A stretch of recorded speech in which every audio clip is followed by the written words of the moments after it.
Mes chers compatriotes, avant toute chose, je m'incline devant la mémoire de nos forces combattantes tombées au front, de nos compatriotes victimes de la violence, de l'insécurité et de l'abandon de l'État. J'adresse mes condoléances aux familles endeuillées du Nord Kivu, du Sud Kivu, de l'Ituri et des territoires de l'Ouest touchés par les phénomènes Mobondo.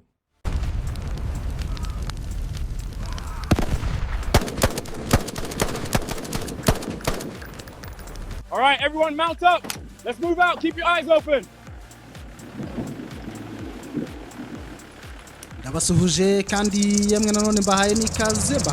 amakuru n'ibiganiro byacu no kuri Kigali Info ni amakuru akomeye cyane amakuru yo ku mugoroba w'itariki 31 z'ukwezi kwa 12 amakuru agiye kugenda yibanda ku butaka bwa Repubulika Iharanira Demokarasi ya Kongo nk'uko bisanzwe tugiye kugenda turebera hamwe byinshi bigiye bitandukanye by'umwihariko twibanda mu mirwano kabombo imirwano karabutaka imirwano kabutindi ikomeje kugenda isakiranya abarwanyi ba M23 ndetse n'ingabo za Repubulika Iharanira Demokarasi ya Kongo n'abafatanyabikorwa bazo batandukanye mu bice bigiye bitandukanye ndikoza muri Kivu zose haba Kivu y'amajyaruguru muri teritwari ya Rucuro naza kwikoza hano mu mujyi wa Goma rwose ibintu bikomeje kuba ibindi imyigaragambyo yanze yabaye imyigaragambyo ndaza gusimbuka nikoze muri teritwari ya Masisi aho ngiye kumvikana gukozanyaho hagati y'abazarendo ndetse n'ingabo za M23 ndasimbukira muri Kivu y'amajyepfo Makobora ibintu byabaye ibindi mu nkengero za Uvira ndaza kwikoza mu nzira zigana Fizi rwose aho wazarendo zimaze kwikomanga ku gatuza yemwe mbahaye ikaze rwose nongera kubifuriza gusoza uyu mwaka mumeze neza cyane twinjira mu wundi amasaha arimo arabarirwa ku ntoki kugira ngo rwose umwaka mushyashya wa 2026 duhite tuwinjiranamo n'imiripuko y'amabombe ahangaha rwose dore ko yo imyiteguro ikomeje kugenda iba imyiteguro kwesurana bikomeje kugenda biba kwesurana hirya no hino nkuko bisanzwe rero nanjye nta kindi kiba kinzanye nyuma y'ikusanwa ry'amakuru aba yagizwemo uruhare n'itsinda rigari ryacu rya Kigali Info nanjye mpita ninjira muri studio kugira ngo tugende tubana rero muri update muri aka kanya nkuko bisanzwe rero nkaba nzanywe na update zibikomeje kugenda bigaragara ku kibuga cy'imirwano nkuzaniye amakuru menshi cyane muri aya makuru ndaza kuza kukubwira gatendo gakomeye cyane ngira ngo nkuko bimaze kuba byigambwa bimaze kuba byikomangwa ku gatuza n'abazarendo rwose ngo nuko ikonvoyi zigera kuri 3 zazishoreranyije abarwanyi ba M23 mu gace ka Makobora zerekeza mu bice bya Zafizi ziguye muri ambushi zigaturitswa ku buryo bukomeye cyane iyo nkuru turaje tuyive n'imuzingo ni breaking news naza kuza kukubwira ko rero witwa Martin Fayulu nawe yamaze kuba ageza ijambo karahabutaka ijambo rutwitsi kuba Kongo mani bose muri rusange aho ndetse yemwe muri iryo jambo turaza kuza kwa tugenda tunakurikira muri aya makuru yacu ku musozo wayo aho yanatunze agatoki ibihugu by'amahanga gushaka gucamo igice cyangwa se ibice Repubulika Iharanira Demokarasi ya Kongo ndetse kandi turaza kuza kumva andi magambo atandukanye y'abakongomani bari gushinza abanyamurenge kugira uruhare mu gukurura intambara z'urudaca ku butaka bwa Repubulika Iharanira Demokarasi ya Kongo mu gihe ndetse abo baturage bamwe bashinza ubwo bwoko bw'abanyamurenge gukurura izo ntambara bavuga bati nyamara nta kintu tutabahaye mu nzego zose harimo abo turuka mu bice bitandukanye yemwe n'abanyamurenge ibi nabyo turaza kuza kwa tugenda tubikurikirana muri aya makuru gatanu kandi mu mujyi wa Goma turaza kuza gukurikira amagambo atandukanye rero by'umwihariko ijambo rikomeye cyane ryamaze kuba rijya hanze ni ijambo rikubiye mu gatabo k'amapaje agera kuri 6 yose rero ni ijambo ry'umuhuzabikorwa wa M23 bwana Corneille Nangaa Yubero amaze kuba rero ageza ku banyekongo muri rusange by'umwihariko abo mu bice M23 igenzura kugeza kuri ubu ngubu na makuru menshi na makuru akomeye na makuru karahabutaka na makuru kabombo tugiye kugenda twinjiranamo tugenda tuyabanamo ndaza no kuza kukubwira kandi yuko mu by'ukuri ku kibuga cy'imirwano ibintu bikomeje kugenda biba ibindi kuko amakuru twamaze kumenya nuko hari ingabo z'abarundi nshyashya zigomba kuba ngo zirimo zirinjira kuri ubu butaka bwa Repubulika Iharanira Demokarasi ya Kongo mu buryo bwa rwihishwa cyangwa se mu buryo bwa buturi rwose, aho izi ngabo ngo zambariye urugamba mw'abantu mwe, bigaragara ko rwose icyitwa imiripuko, icyitwa kwesurana no gutimbagurana kugikomeza muri uno mwaka tugiye kugenda twinjiramo kuva ku munsi w'ejo rero, ariko habarirwa amasaha barirwa ku ntoki kugira ngo n'ubundi umwaka tuwinjiranemo imiripuko y'amabombe. Nihuta cyane rero.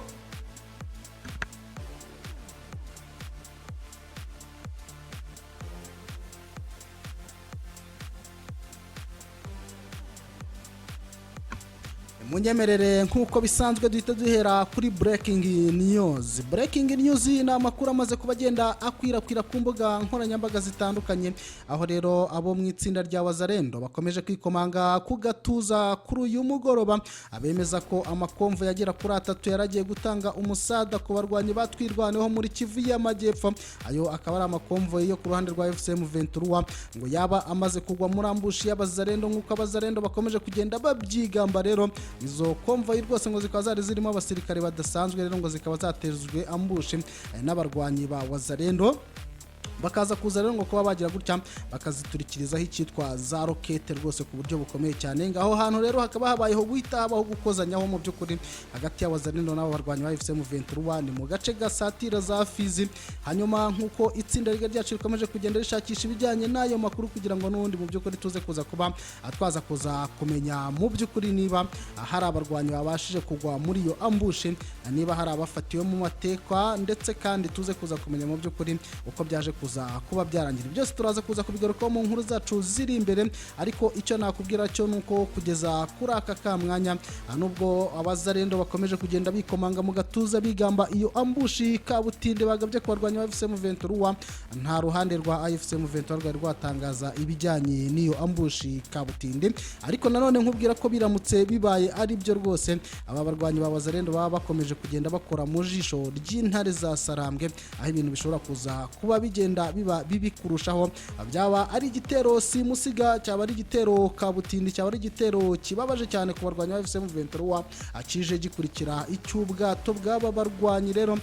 bwaturikirijwe mu kiyaga cya Tanganyika mu minsi ishize kirashwe na drone, rero bivuga ko yahagurukiye mu gihugu cy'u Burundi. Hanyuma birumvikana ko rero iyi nkuru ni inkuru kibombo, ni inkuru karahabutaka, ni inkuru kabutinde turaza kuza kugenda ducukumbura tunakurikirana, atuza no kubasha kuza kugenda tumenya mu by'ukuri cyo uruhande rwa FCM 23 utangaza kuri iyo ambushi kabombo yaba yagabwe kuri aba barwanyi b'uyu mutwe. Hanyuma ibi ndahita mbihuza nuko rero amakuru amaze kugenda ansesekaraho nuko mu gihugu cy'u Burundi ngo hari abarwanyi cyangwa se hari izindi ngabo nyinshi cyane ngo ziri kwinjirira muri Tanganyika, rero ngo ziza zinjira ku butaka bwa Repubulika Iharanira Demokarasi ya Kongo zikoresheje amato kabutindi y'igisirikare cy'u Burundi, rero ngo zikomeje kuza mu by'ukuri n'ibikoresho kabuhariwe rero mu rwego rwo gukomeza gushyigikira ingabo za Repubulika Iharanira Demokarasi ya Kongo. Abenshi bibwiraga ko ingabo z'u Burundi kuva zakubitirwa hareba inzega mu mujyi wa Uvira zishobora kuba zarazinze amabinga zikagenda zigiye, ariko amakuru yizewe akomeje kugenda ansesekaraho nuko ahubwo izi ngabo zikomeje koherezwa ku gitutu gikomeye cyane, ndetse kandi zikomeje umugambi karahabutaka wo gukomeza gushyigikira ingabo za Repubulika Iharanira Demokarasi ya Kongo, by'umwihariko muri no Kivu y'Amajyepfo, rero aho bivuga yuko rwose mu misozi miremire ya za Fizi, za Baraka n'ahandi ahangaha rwose bakomeje kugenda hagaragaramo ingabo z'igihugu cy'u Burundi zikomeje kugenda zisukanuza ziza gushyigikira FARDC, Wazalendo, FDLR n'abandi benshi cyane mu byo kuri abishyize hamwe kugira ngo baripagurane n'abarwanyi ba FCM 23 mu bice bigiye bitandukanye. Kuri ubu rero iyi nkuru turaza kuzana yo kuba tuza gukomeza kugenda tuyicukumbura gatanu ku kandi kugira ngo mu by'ukuri tuze kuza no kuba twabasha kuba tugenda tumenya abasirikare bamaze kuba bakoherezwa bashyashya, imibare yabo nabyo tuze kuza kuba twagenda tubigarukaho makuru yacu ari imbere. Nyamuneka ndakwibutsa ko iyi ngiyi ni Kigali Info, niba ari ubwa mbere usesekaye kuri uyu muyoboro mugari wacu, ikintu cya mbere usabwa no gukora subscribe, ugakora like, ugasharing, ugakomanting, ukarayikinga, hanyuma ubundi ukarebaho hasi hari link ishobora kukwinjiza ku rubuga rwacu rwa WhatsApp uzajya ubona amavideo amafoto n'ibindi bitandukanye bikomeje kugenda bibera kuri uru urugamba rw'imjyana muntu urugamba rw'imiripuku urugamba rw'imyesurano kabombo nkuko nagiye mbibasezeranya rero arundi se ntibari kuba baravuguruje ko M23 atari proxy yabo ko ari yabandi ariko ntabyo bakoze babikore kandi mu gikaraho bari babyemeye babibemereye babyemereye Trump babyemereye n'abandi babereka ibimenyetso byabyo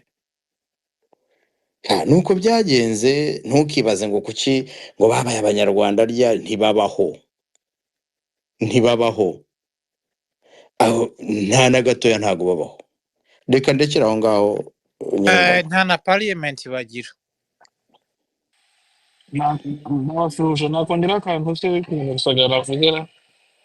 na izamuka ariko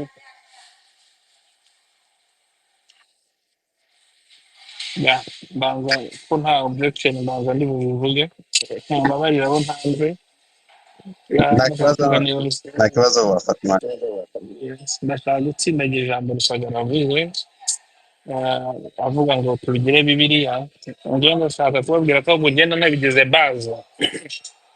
mbere yuko tuganira kuri iki kibazo kugira amenye kuri serious ndabanza hakubaza nimba bemera ko bari muri Congo cyangwa batariyo iyo mbwiye ko batariyo utabizi ngufata mu cyiciro kimwe muri bibiri either uri impumyi nyine ntabwo uzi iyo biva niyo bijya ntabwo rero ubwo twaganira cyangwa nyine uri kuntesha umwanya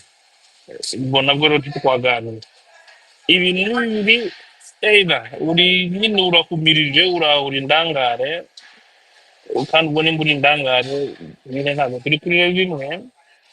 cyangwa nyine ugiye kuntesha umwanya ubwo rimwe na rimwe iyo ugiye kuntesha umwanya bitambwira nti viratombe ndange tukawutesha nyine tugasesha bikarangira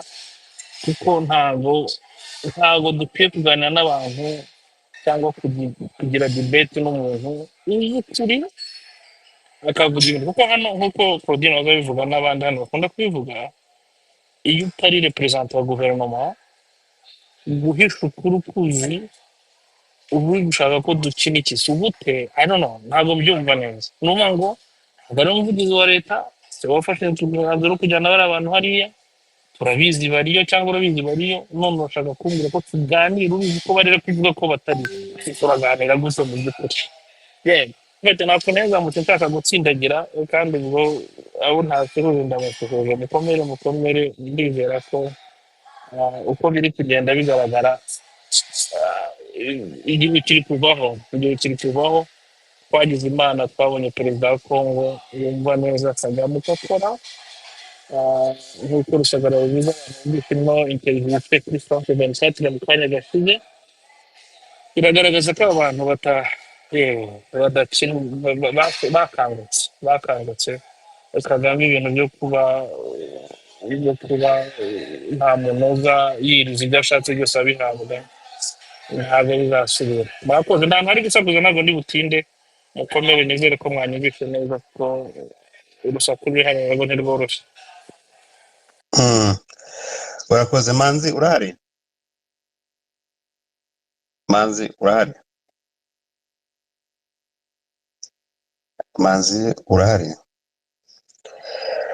ntahari okay Guevara ifata umwanya and then turaje nafata umwanya iminota itatu and then Senja na urahari ndahari okay wahera okay reka nihute kugira ngo n'abandi bataravuga baze kuvuga kandi nyiri ngo urakoze ngiye hari ibintu ushaka kurangirizaho mbabwira nti uko byagenda kose na San Jack anyways yigeze kubivuga rimwe turimo mu kiganiro avuga ati uko byagenda kose ibi bintu bigomba kugira amaherezo yabyo ngiye ikintu nakunze uyu munsi ni ukubona abantu nk'aba bavoka iyo barimo barachallengeingana kandi bose bakunda iwabo so natwe dushaka ukuntu tuganira mu kinyabupfura kandi ibintu byose les entre les lignes ndimo ndabwira wagiye twese turazi gusoma hagati y'urukuta na peinture tuzi gusoma ibyanditsemwo tuzi ibyavuzwe tuzi ultimatum bahawe tuzi n'ibintu birikinga bigasohoka turabibona twebwe ntababwiye ntituri abazungu ntago turi libre ngaho rero mukomeze muganire kandi mubane n'Imana narangije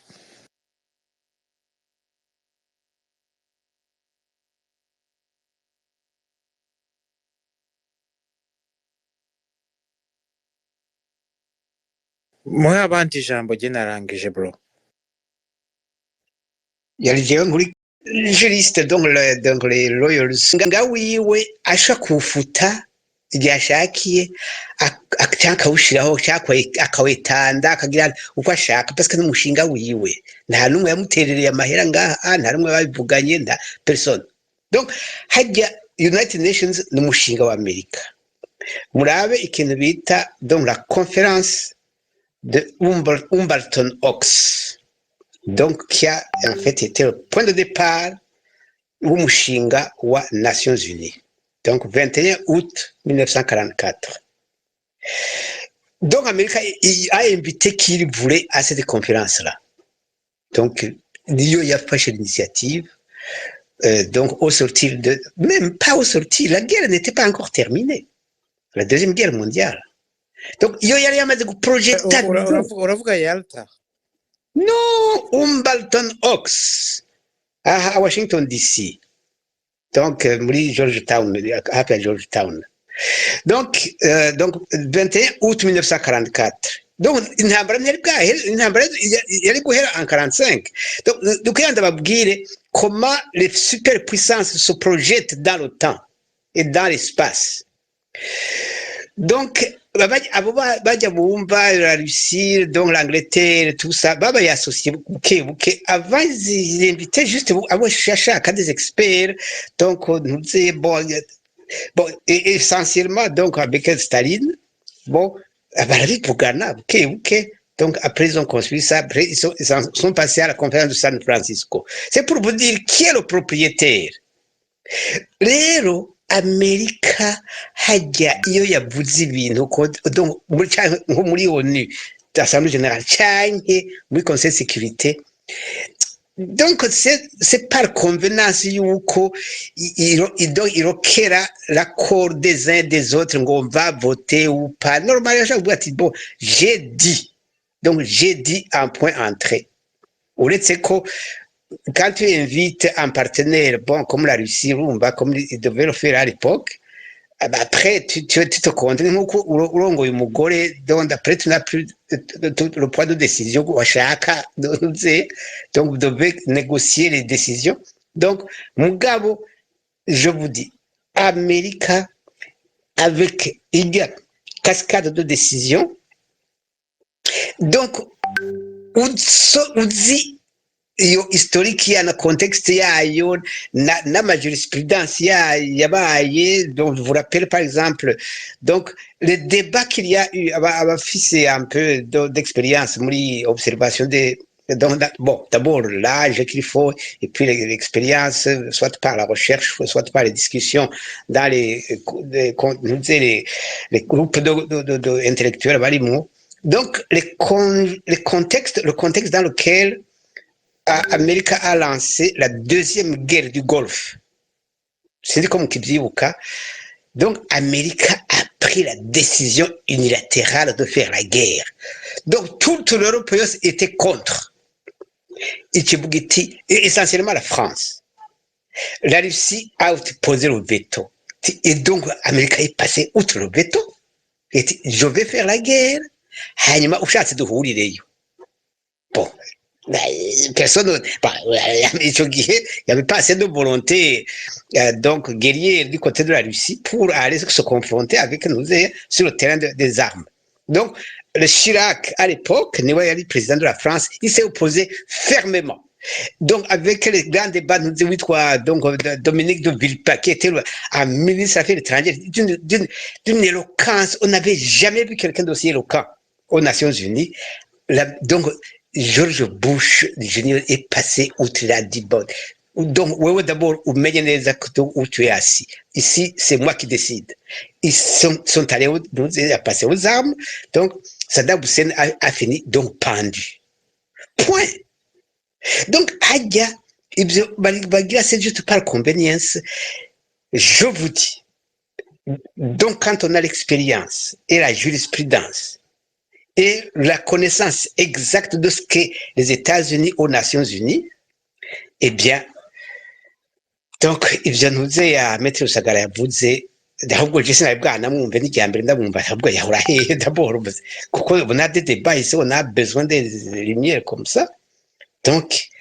ce qu'il a dit, il faut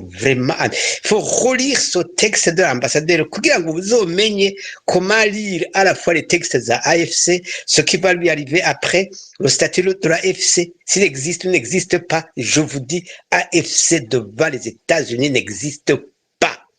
C'est écrit en noir et blanc. Maintenant, la conséquence, il y a avion, je n'ai pas voulu dire ibintu byinshi ejo, ni uko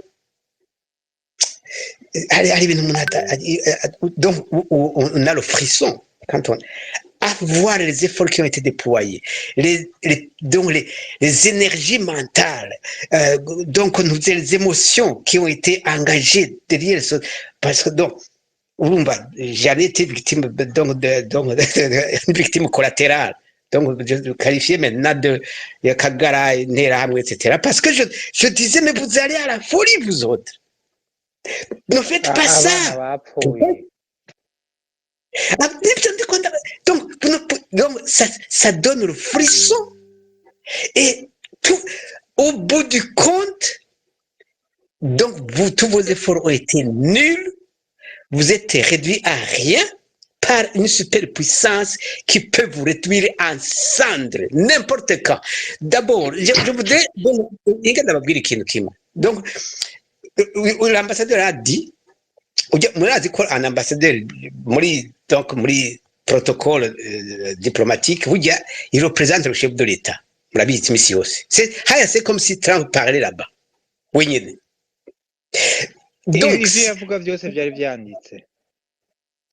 c'était écrit, mais il faut savoir qu'un ambassadeur au nom du chef de l'État. C'est Trump qui parlait. Vous avez remarqué, Yuko, après son intervention, donc le secrétaire d'État, donc Rubio,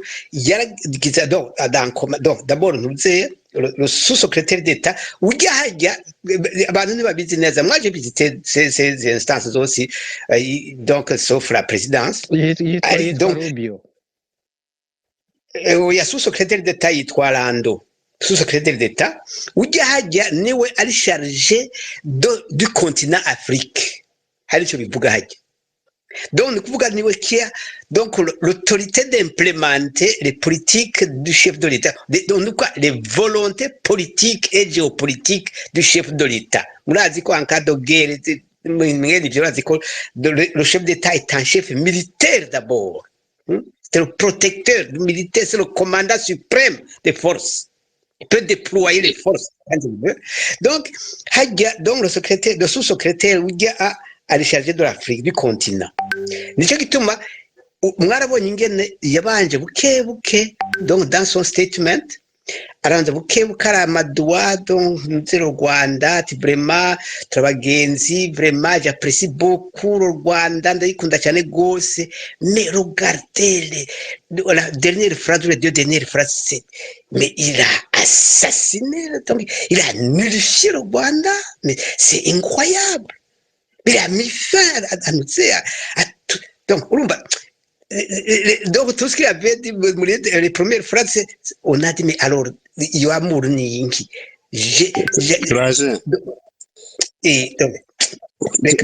banyemera ngucemo ijambo gatoya hari dokima zisohotse buno kano kanyesoro na USA ndazikoreje muri DM niba wandikishamo amaso ukatubwira ikirimo byadufasha no kuzisobanura. Hinge gatoya mpetse